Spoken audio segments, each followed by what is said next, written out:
Magkano ba dapat ibenta ang caramel milk tea sa proper costing nito? Tignan muna natin ang presyo ng ingredients. Halimbawa ito, 245 sa 500 grams.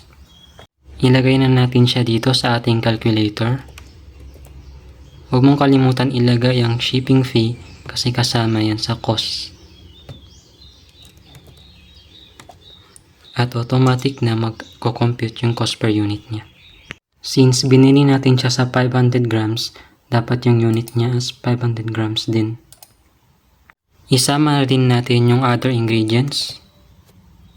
Tapos dito sa step 2, ilagay na rin natin yung packaging expense. Yung baso, straw, pati plastic kasi may cost per unit din yan. Tapos dito sa monthly expense, ilagay natin lahat ng estimated expense natin sa isang buwan. Assume natin na hindi muna tayo nagbayad ng rent. Nagbabayad tayo ng light and water at meron tayong staff na sinusweldohan. At meron tayong total expense na 6,000 per month. Tapos dito sa receipt, ilalagay na natin yung kailangan natin ingredients. At automatic na lalabas yung cost per unit niya.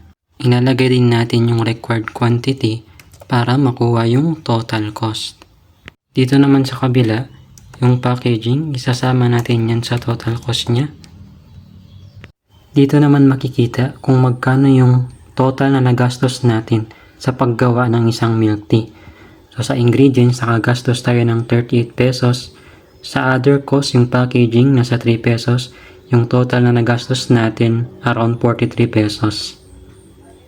Ngayon, magsiset tayo ng profit margin. Let's say 30%. Yung target margin natin, meron tayong selling price na 61 pesos. Meron tayong kita na 18 pesos per cup. Ngayon, dito sa summary, ilan yung kailangan nating ibenta para masustain yung monthly expense natin. So, kailangan mo lang ng 11 pieces per day, that is 330 per month. So, magiging positive na meron ka ng net profit. Pero pag naka 20 pieces per day ka naman, that is 600 per month. Yung net profit mo ay 5,000 na. So, ang maganda dito, makakatulong siya sa decision making mo. Pwede mo dagdagan yung expense mo. Let's say, gusto mong mag-save ng 3,000 per month. Yung total monthly expense mo ay 9,000 na. So, pag tingnan mo dun sa summary, naging 9,000 na, meron ka pa ring profit na 2,000. Kung papalitan naman natin yung profit margin natin, sabihin natin 20%, yung selling price natin ay 53 pesos. So, meron tayong kita na 10 pesos per cup.